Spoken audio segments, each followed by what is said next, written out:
need to go back to this hotel. My legs are tired. I'm done. I figure the best clue was that there were houses in that Big Ben statue. What's the statue? What statue, were Ryan? you talking about? That Big Ben looking statue. It's a that's a clock tower. I know from day one I've been saying I suspect Muna, I suspect Muna, I suspect Muna. But now I'm beginning to think Ryan is becoming more at the forefront as a mole, in my opinion, because yes, she's hiding in plain sight in the sense that she keeps quiet and she doesn't contribute anything, but her behavior is suspicious. With Sean, I don't think so, because it's too obvious. Everything he's doing is too calculated and it's too obvious. And Hannah, the cliffhanger has me thinking she's the one. But anyway, I digress. Hey there, thanks for stopping by. It's your girl Valerie. Welcome to my channel. If you're new here, don't forget to subscribe. Click the like button, turn on the notification bell for when I upload new videos, and definitely leave a comment. In this episode, I'll be reviewing The Mole, Season 2, Episode 8. So in episode 7, it was revealed that Sean had taken the exemption for his team. And I've always suspected Muna. If you've been with me since episode 1, I've always said I suspect Muna because of the way she keeps sort of looking for signals or prompting or acknowledgement of whatever she's doing, because she kept looking to the side, and I said I don't know whether she's looking to the producers to give her a signal or whatever, but something is a bit off. And so I wasn't surprised when she went for the exemption, because I knew she was good at faking stuff.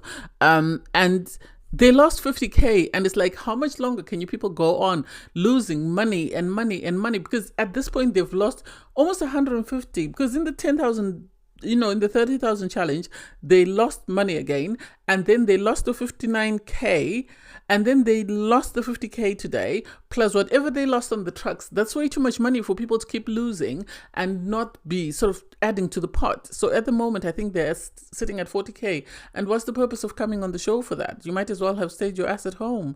There's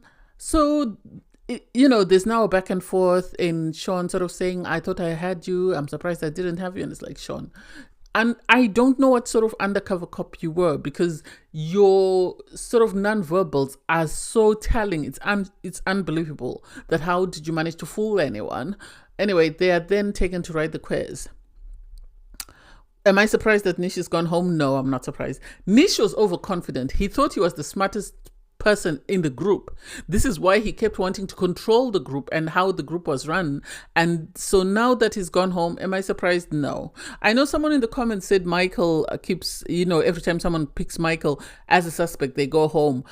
I would like to think so, but you still have Sean, who's been calling Michael the mole for a while. Unless he's not answering specifically to Michael, I don't get it.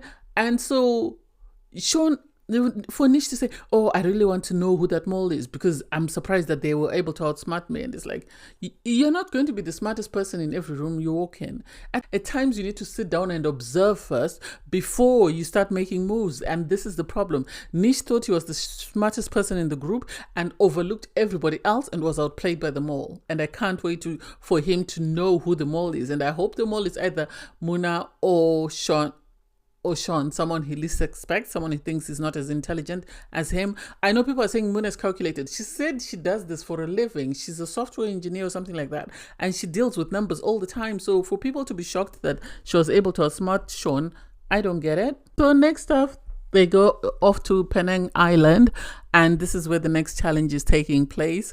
They have them come and get their breakfast. And seriously, why is Hannah mocking, Muna being late for everything?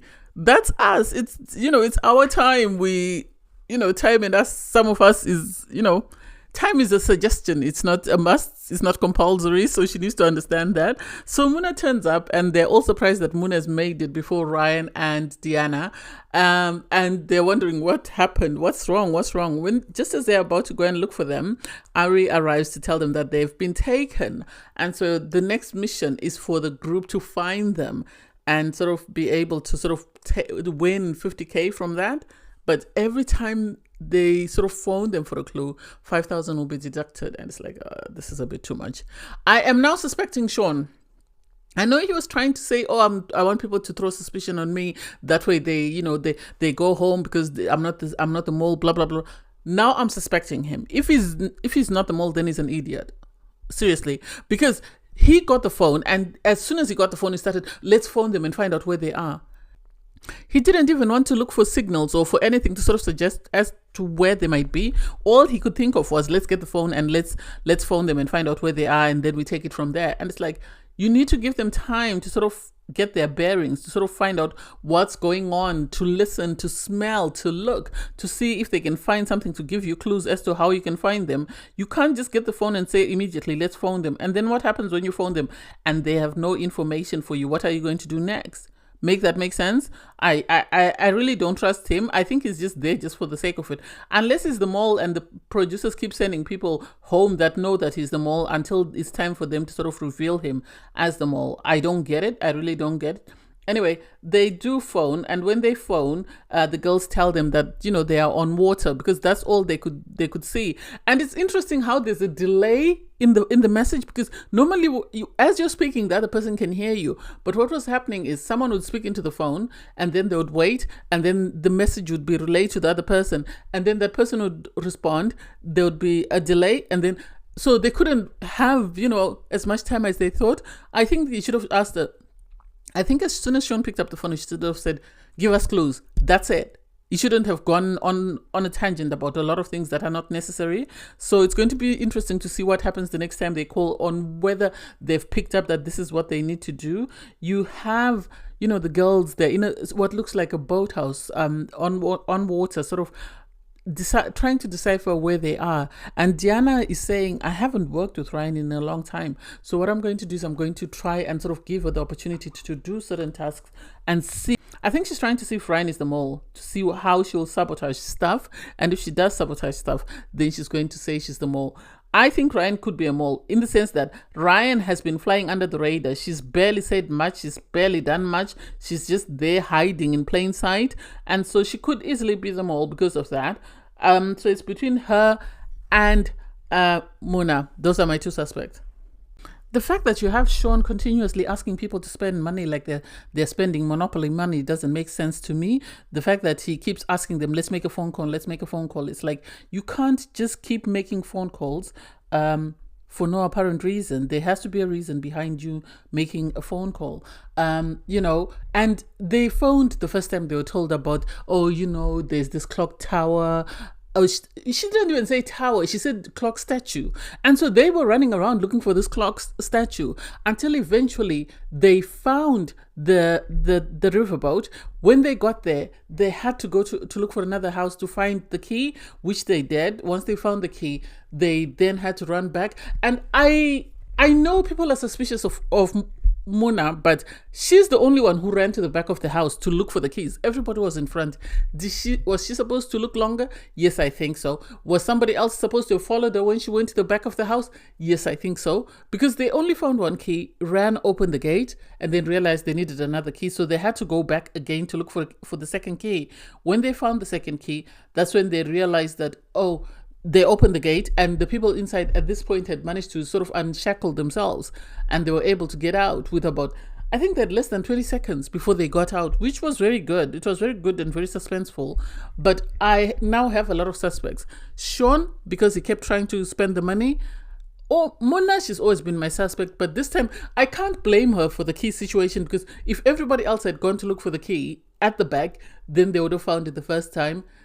Ryan, her saying statue instead of clock tower makes her my most likely candidate for the mole at the moment. So once they return to the hotel, Diana receives a letter to say Ari has invited one of them to come for, you know, a lunch with him, but they have to choose who it is.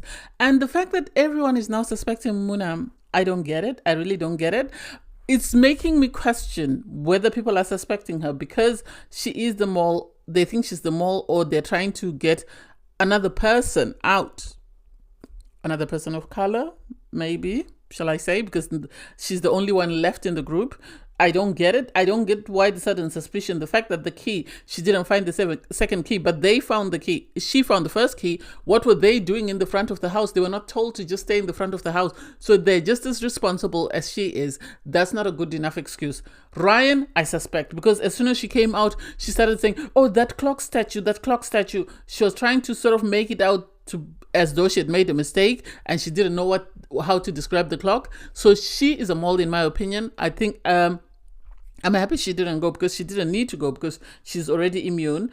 Anyway, they all decide, well, they say no to Muna. Then you have Sean wanting to go. They say no to Sean. They say no to Michael, and eventually agree upon Hannah. And I'm like, why are you people allowing yourself to be played by Hannah? Hannah was able to play Tony at the start. I wouldn't be surprised if she's the mole, because she knew that Tony was the only person she would struggle to sort of deceive. So that's why she played him and had this romantic relationship with him. So I'm not surprised that she's the one that they sent, because she played all of them. She played as though she's the one who's interested in putting money in the pot, when she is just as bad as everybody else. So she went, she sat down with Ari, she got a letter to say, there's either 20K or there's a game over clue in the second pot. There were 3 different pots.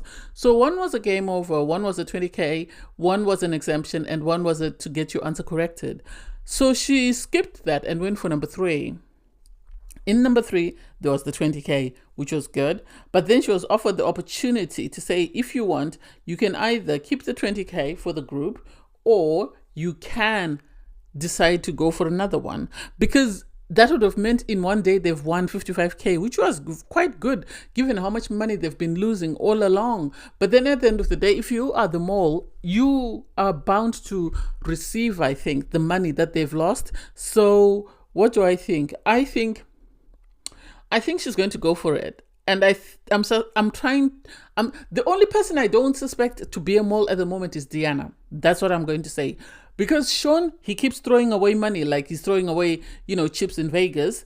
So I suspect him. Michael, he keeps coming up with excuses as to why things go wrong when he is involved. So I suspect him as well. Muna, I've already said, because of the way she kept looking for acknowledgement or for someone to confirm that she was doing the right thing.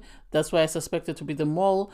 And Hannah, I think, is using her looks to get away with a lot, in the sense that guys just think, oh, she's just, this blonde haired girl, she doesn't know anything. But she's actually the mole and is hiding in plain sight. She played Tony because she knew Tony was too smart, so she decided to go the romantic angle. So I wouldn't be surprised if she is the mole, because I've already seen the clip from next week, and the way Tony is shocked, I wouldn't be surprised if it's Hannah. It was a great episode. It was a great episode. I'm happy that they were able to at least gain 35K, even though they lost 15K, because you had Sean continue to say, let's phone for no apparent reason. Thanks guys for watching. Please don't forget to like, share, comment, and subscribe, and click the link in my video to watch my review from episode 7. Bye guys.